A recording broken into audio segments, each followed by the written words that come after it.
thousands of years.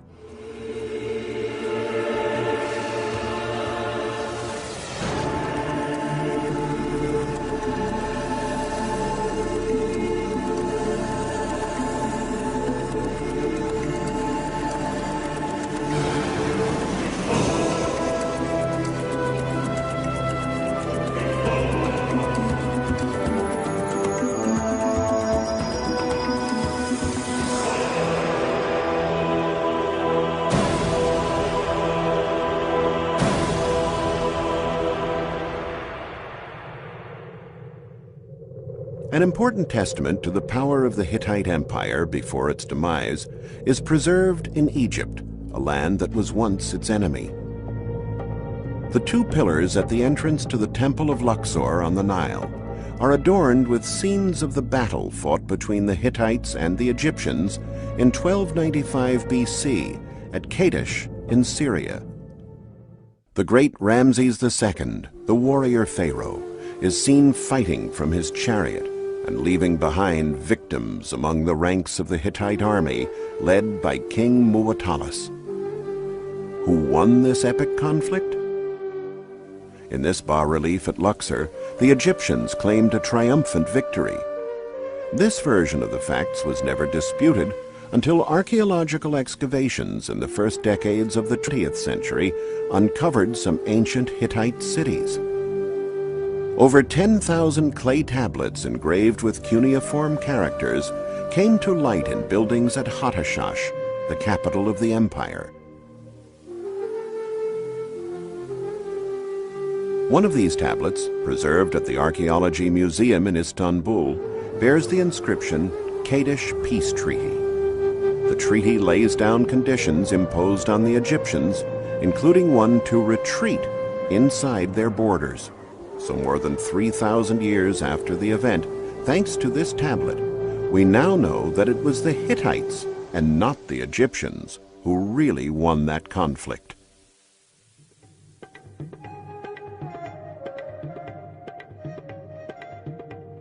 Over the centuries, Asia Minor has seen numerous civilizations flourish. After the Hittites, the country reached a high civil and cultural level thanks to populations of Greeks who had settled along its coasts. Later on, during the period of Roman rule, Asia Minor became one of the richest provinces of the empire. Turkey was also the cradle of the great Byzantine Empire, an evolution of the equally famous Eastern Roman Empire.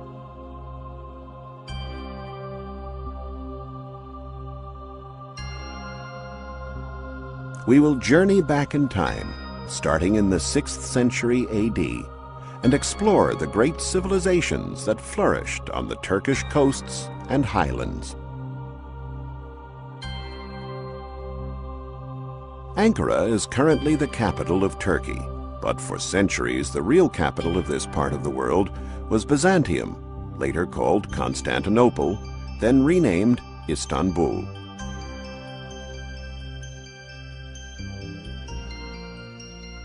Byzantium was full of dazzling monuments. One of them was the Karnak obelisk, erected at the city's famous circus grounds in the first half of the 5th century AD. At the front of the base, there are portrayals of family members of Emperor Theodosius II, along with court dignitaries, watching circus chariot races from an elevated stand.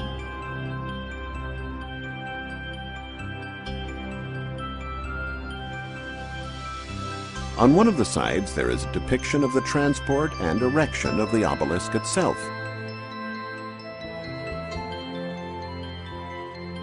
For centuries, Byzantium, or Constantinople, was the preeminent city of the entire Byzantine Empire. It boasted a modern plan and many infrastructures.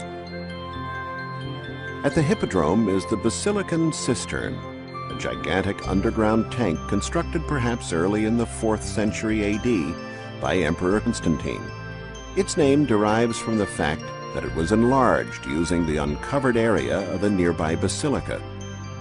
What is exceptional is its 336 columns, all supporting the masonry vault. But certainly the most famous building of 6th century Byzantium is the Church of Saint Sophia, or Dome of Hagia Sophia, rebuilt as it appears today by Emperor Justinian. Its original appearance was altered after the Ottomans invaded the city. The church was turned into a mosque, and 4 characteristic minarets were added. Beautiful Byzantine mosaics covered with plaster in 1700 were brought to light in the 20th century when the mosque was turned into the Hagia Sophia, or Hagia Sophia Museum. Saint Sophia was known as the incarnation of divine wisdom. Praying to her in this divine basilica must have filled thousands of visitors over the years with a sense of spirituality and grace.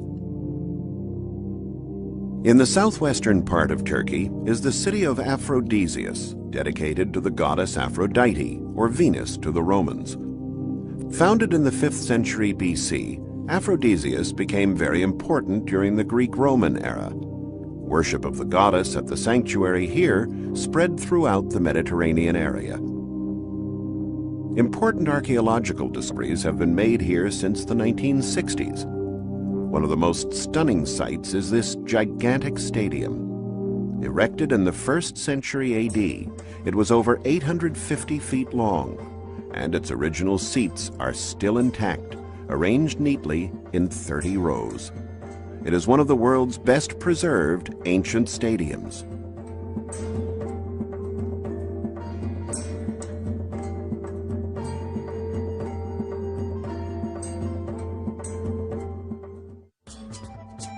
In the middle of Aphrodisias stood the Agora, a rectangular market area surrounded on 3 sides by marvelous colonnades. The columns were surmounted by decorated capitals and architraves, which can now be seen in the garden of the Aphrodisias Museum.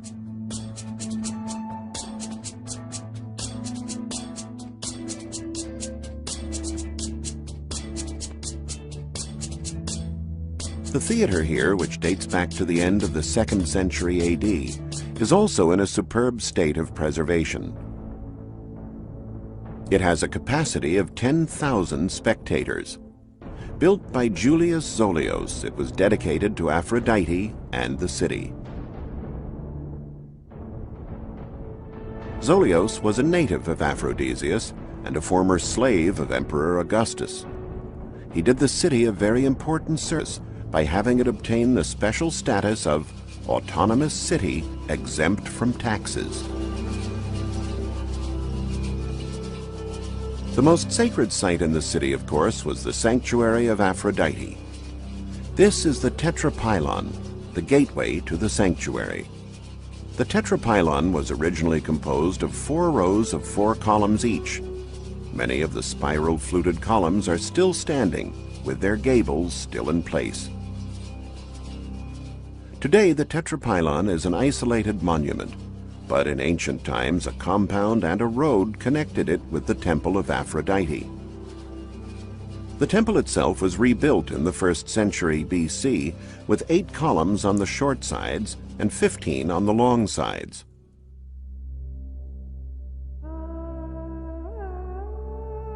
The sanctuary was famous in ancient times for the practice of sacred prostitution that had its roots in ancient fertility and reproduction rites. During the Christian Byzantine period, however, to help the population forget these pagan practices, the Temple of Aphrodite was turned into a church, and Aphrodisias was renamed Stavropolis, meaning City of the Cross. Not far from Aphrodisias lies the present-day center of Pamukkale, famous for its natural cliffs that are formed by basins of limestone arranged on sloping white terraces.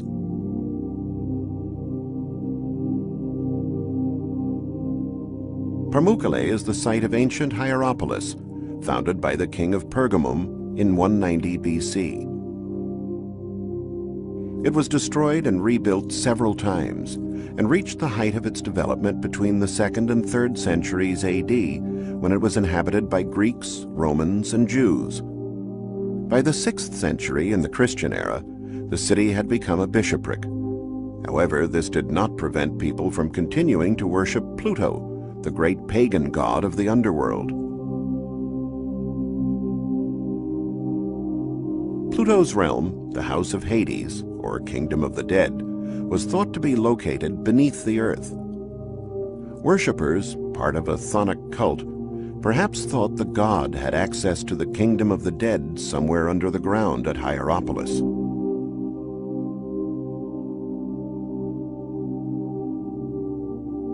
In the 6th century, a monumental colonnaded road that was nearly 1 mile long and 43 feet wide crossed the city.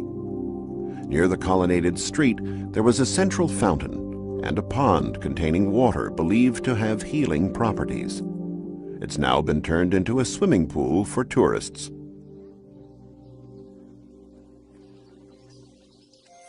The theater, built in the 2nd century AD, is in such good shape it could probably be used today. Since 1957, Italian archaeologists have been bringing to light the cavea, 26 magnificent tiers of seating, along with marble reliefs that recount the myths of Apollo and Artemis.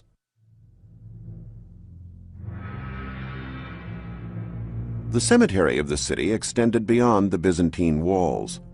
More than 1,000 tombs have been discovered here.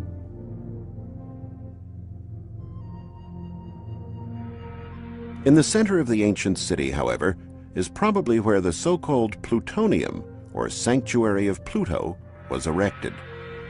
It is believed by some that the sanctuary was completely underground, most likely in this cave that in ancient times was called the Cave of the Underworld and the Demons.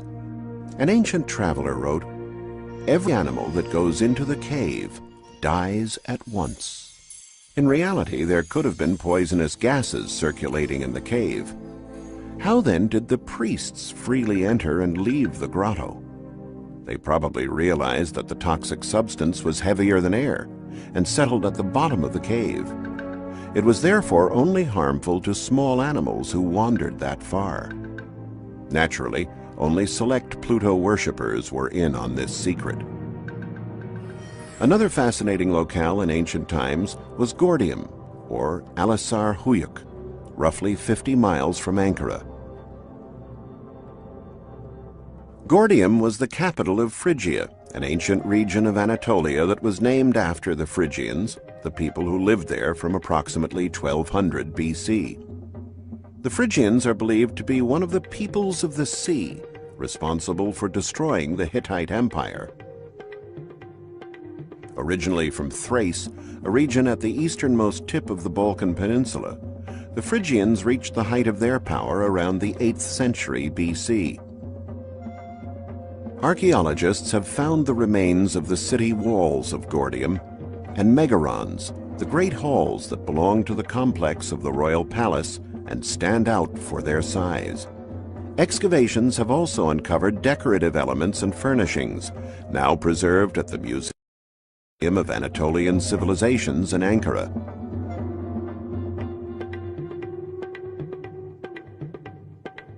But one of the greatest discoveries concerned the first great king of Phrygia, the mythical and legendary King Midas. It was said that Dionysius gave him the power to turn everything he touched into gold. In 1949, an American archaeological expedition discovered his tomb, thereby turning a mythical personality into a historical figure. The tomb was 820 feet in diameter and 174 feet high. To access the burial chamber, archaeologists had to dig a 230-foot-long tunnel. They ended up in a spacious hall measuring 20 by 17 feet that was entirely wood-paneled. This is the tomb of King Midas, rebuilt at the Ankara Museum. The corpse was laid on a wooden bed, and bone analysis has proven that at the time of death, the man was about 60 years old and slightly over 5 feet tall.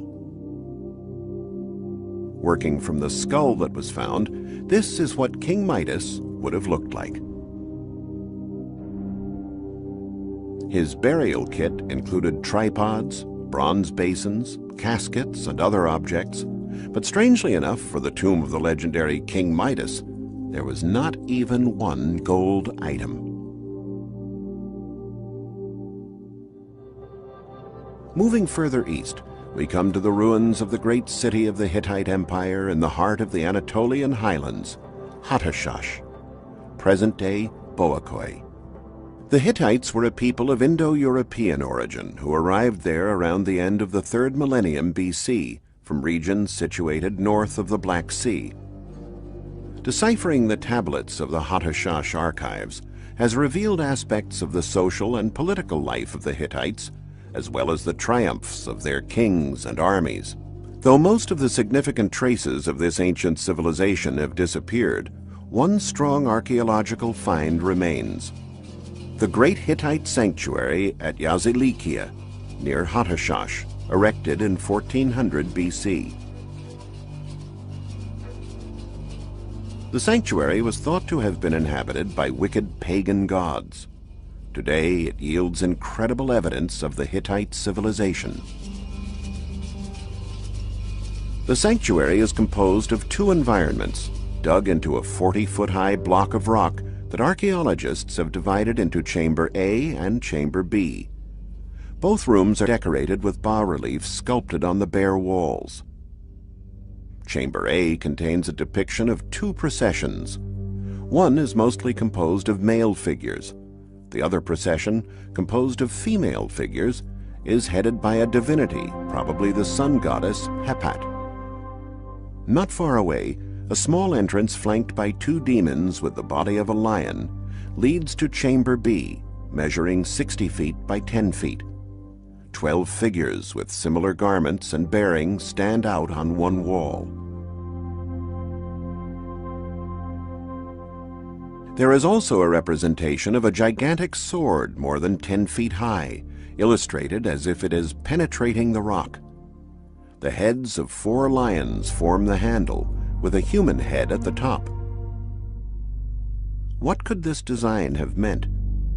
The mystery was unraveled by a description found in a Hittite ritual text. The sword is a symbol of Nergal, the dreaded god of pestilence and the underworld, often depicted by multi-headed lions.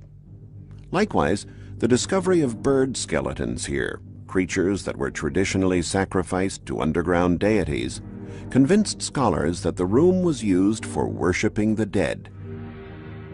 Yazilikia managed to survive the many wars that engulfed the Hittite Empire, unlike Hattashsh, which was destroyed and rebuilt several times. The oldest evidence of dwellings here dates as far back as the end of the 3rd millennium BC, but the layout for the real town seems to have been developed around 1650 BC. Hattashsh was built on 3 levels: an upper city, the citadel or acropolis, a lower city, completely surrounded by walls that took advantage of the rocky nature of the land, and a 4,000-foot-high plateau, surrounded by steep walls and rocky gorges.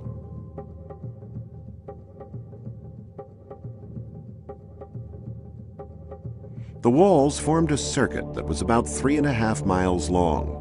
Above an earth bulwark 30 feet high, they had erected crenellated walls alternated with mighty rectangular towers. This discovery allowed archaeologists to understand how the wall was made. It was only one of a treasure trove of finds in the area. Archaeologists also found the so-called Royal Gate, or Gate of the Kings. 2 towers flanked the gateway, and bronze-plated gates probably provided additional defense. 2 great statues of the war god dominated the entrance hall. This is a copy. The original is at the Ankara Museum.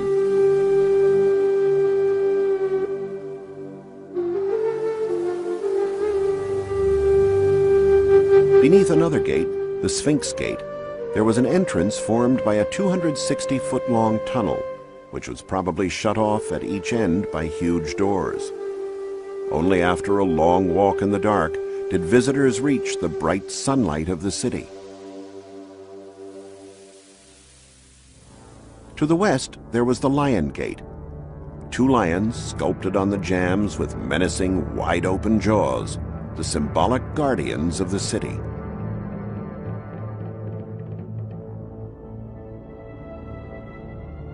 From the excavations, it appears there was no specific city plan. The streets must have been winding and haphazard. In the upper city, archaeologists found many buildings that they've identified as temples. The huge stones making up the construction are perfectly aligned, without any spaces between them, a method also utilized by the Incas in South America thousands of years later. In the lower city, probably the most ancient part of the settlement, stood the great sacred complex archaeologists identified as Temple 1. It is a square-shaped urban area that is roughly 980 feet on each side and cut in two by a stately paved street.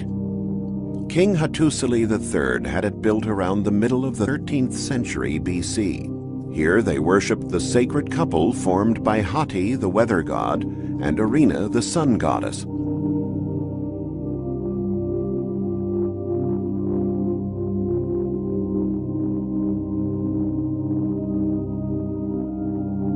The many rooms surrounding the temple, characterized by enormous aligned jars, were probably necessary for the sanctuary's elaborate religious rites and festivals that were put on before very large crowds.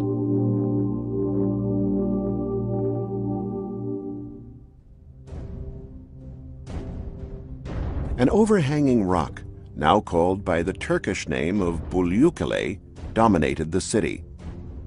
Bulyukale was the Acropolis or citadel and was the site of the king's residence. It was a natural fortress,